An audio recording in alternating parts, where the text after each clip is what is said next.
Welcome back to the Blue Chip Breakdown, Vols fans. It's day number 13 of fall camp, and this will be the final day that the media has coverage of practice in the fall. So, any more updates on practice notes and scrimmage notes, things like that will be coming from the podcast. So, stay tuned for that. And today, pretty regular. Now, obviously, we didn't speak on this, but we did have a couple of injuries. Tyree Weathersby, who plays defensive end. He's a true freshman. He has a season-ending injury, something with his hip. So we will not get to see him this year, but the coaches were really, really high on him. So that is a shame that we won't get to have him in our starting rotation or in the rotation just in general. The other player that's going to be out is Deshaun Bishop, and he could be back in a couple of months. But, I'm not sure what his injury is. Just hope that he can get back healthy, because I think that he could help us out a lot, especially on special teams. And Coach Mack, the running backs coach, spoke to the media today, and he spoke on, just the growth of some of these players, some of his players, some of these running backs, and, spoke about Jalen Wright, who we believe is going to be our starter. Talked about Small and, his growth in pass protection and things like that. Talked about the versatility of these freshmen. And he spoke about Khalifa Keith getting some playing time on special teams. And that's something that we never spoke on. And I never really saw that happening. But I think it just says a lot about how good of an athlete he is. Coach Mack spoke on how good his hands are. So that'll be really interesting to see where they fit him into the special teams rotation and how much of a rotation he will get. Quarterbacks looked sharp all day. Timing is good. Balls are accurate and on point for the most part. You do see Nico kind of tend to overthrow and, miss a couple of throws in practice. But like we spoke on last video, he just, game time, he's just going to get out there and ball out. So I think we're going to be fine with him moving forward. Something else of note, obviously Cooper Mays wasn't there today, he didn't practice today. He's still nursing himself back to full health. And the starting offensive line is pretty much what it has been. At left tackle, it is John Campbell. And then at left guard, we've got Andre and Carriage. At center has been Ollie Lane. Right guard is Spraggins.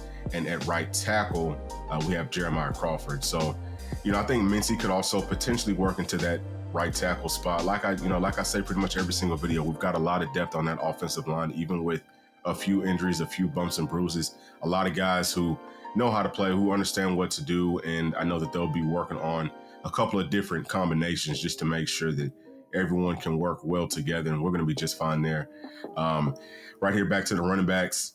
They're catching some passes out of the backfield. This is something else that Coach Mack spoke on today, just about, the running backs being able to catch the ball out of the backfield and, again, just being versatile. That's what they look for. And we didn't throw the ball to our running backs out of the backfield a whole lot last year. I'm actually trying to remember. I think I can only remember of one time that I saw that. So something that we're looking forward to adding into our offense this season. That's just another wrinkle that people just don't realize. Hey, man, we pretty much were playing almost straight up and down football, and we had the best offense in the entire country, and we, weren't able to do all of the things that we know that Coach Heupel likes to do. So expect to see a lot more of his offense this year, and I think that we will be able to execute plays well, and that we can be just as dominant, if not more dominant, this year on the offensive side of the football.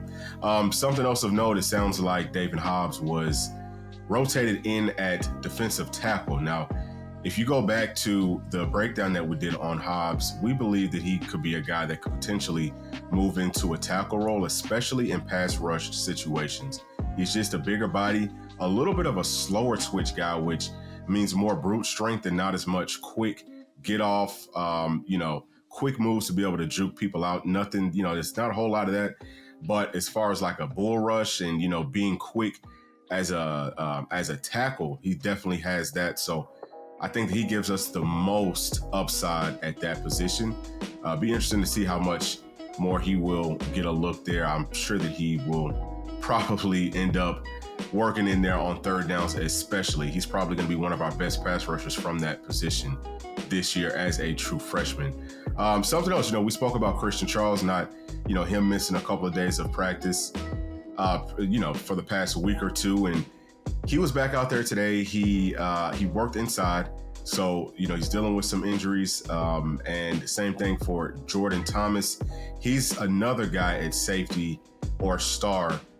Just really hoping that both of those guys can get healthy as quickly as possible, because they just give us so much versatility if we can have them on the field. Those are two big guys that can cover and that don't mind hitting. So would love to see that. T-Mac and Wesley Walker, obviously you see them right here. They are back. Heard that they did a lot of working off to the side, probably in some more physical type of drills. Just want to make sure that, again, we kind of have these guys almost in like bubble wrap. Just want to protect them as much as we can so that we can be as close to full strength as possible come September the 2nd. Linebackers, man, they've been staying healthy, knock on wood. This right here looks like what will probably be our first and maybe even second string. Now, this is inside linebackers, but what you'll see, and that's coming up just maybe like in a few more clips, you'll see that they start off with Aaron Beasley, Keenan Pili, and then the second group is Arion Carter and Jeremiah Telander. I really think that coming off of the bench, for sure, like we've talked about, Arion Carter would probably be that third guy. And then I think that it's like a 1A, 1B for Herring and for Telander. I think that you could kind of interchange either one of them. Now, the one thing that I will say about Telander is he is a better athlete. He just looks more fluid in pass coverage, and he has better hands. Herring is still looks a little stiff in pass coverage, but obviously he's been in the system, so he will know what to do better. And if these true freshmen can pick up on our playbook quickly, then they really have a lot more upside, and I don't think that there will be much of a question. They will be starting over Herring and Caleb Perry. But again, these are great problems to have. It's not a knock on Perry or on Herring. They're both great players. We just have some tremendous true freshmen coming in. And I think that this right here, this might be the clip that I'm talking about when you see, So, you saw Aaron Beasley and Keenan Pili working in first, and I see Arion Carter and Jeremiah Telander working in this second group. So I think that that's going to be how we're going to be rolling forward. I'm trying to think if there's any other notes. That's pretty much the totality of everything that's going on. Looks like our depth chart is pretty solid. The only thing that I would add, obviously, is that at cornerback, we're still trying to get it figured out. Oh, and then Haddon was another person who he practiced inside today, which means that he's probably kind of bumped up and bruised up. Hopefully it's nothing that will keep him out of the starting rotation. But I'll say this, man. I mean, if it is, I don't feel like there's a huge drop-off between Haddon and whoever number 2 would be. If you think maybe if you put somebody like a Gabe Judy Lally in, there's not a big drop-off there. I mean, if there even is one. So, we'll see how that whole thing works out. But that's going to be it for this video. Appreciate everyone who watched, who commented. Like I said, this is the last one. Thank y'all so much for riding with us through the start of fall camp. Really excited about this season.